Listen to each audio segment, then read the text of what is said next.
বগুড়ার শাহজাহানপুরে ড্যামাজেনি আসাতুন্নেসা বালিকা উচ্চ বিদ্যালয়ের ৪১তম বার্ষিক ক্রীড়া প্রতিযোগিতা, সাংস্কৃতিক অনুষ্ঠান ও পুরস্কার বিতরণী অনুষ্ঠিত হয়েছে। আজ রবিবার বিদ্যালয় মাঠে এই ক্রীড়া প্রতিযোগিতা অনুষ্ঠিত হয়। দিনব্যাপী এই অনুষ্ঠানে প্রধান অতিথি হিসেবে উপস্থিত ছিলেন জনাব মোহাম্মদ এনামুল হক শাহীন, যুগ্ম সাধারণ সম্পাদক বগুড়া জেলা বিএনপি ও সভাপতি শাহজাহানপুর উপজেলা বিএনপি। অনুষ্ঠানের সভাপতিত্ব করেন জনাব মোহাম্মদ বিপুল রানা মোল্লা, সভাপতি আসাতুন্নেসা বালিকা উচ্চ বিদ্যালয় শাহজাহানপুর বগুড়া। অনুষ্ঠানে শিক্ষার্থীদের মনোমুগ্ধকর কুচকাওয়াজ এবং ডিসপ্লেতে উপভোগ করেন প্রধান অতিথি ও স্কুলের শিক্ষক, আমন্ত্রিত অভিভাবক, স্থানীয় বিশিষ্ট ব্যক্তিসহ বিপুল সংখ্যক দর্শক।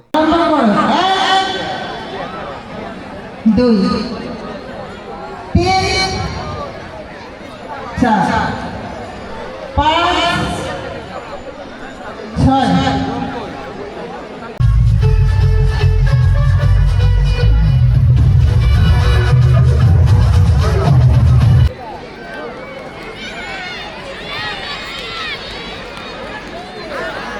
এ সময় প্রধান অতিথি শিক্ষার্থীদের উদ্দেশ্যে বিভিন্ন দিক নির্দেশনামূলক বক্তব্য রাখেন। পাশাপাশি শিক্ষার্থীরা এবং আমন্ত্রিত অতিথিরা বলেন, অন্যান্য বছরের ন্যায় এবারের ক্রীড়া প্রতিযোগিতা অত্যন্ত উৎসাহ উদ্দীপনার সঙ্গে উদযাপিত হয়েছে। স্কুলের গৌরবজনক ইতিহাসে নতুন মাত্রা সংযোজন করতে সক্ষম হয়েছে। স্কুলের বিশাল মাঠ সাজানো হয়েছিল সুন্দরভাবে। খেলাধুলার পাশাপাশি বিভিন্ন বিনোদনমূলক অনুষ্ঠান দর্শকদের আনন্দে ভিন্ন মাত্রা যোগ করেছে।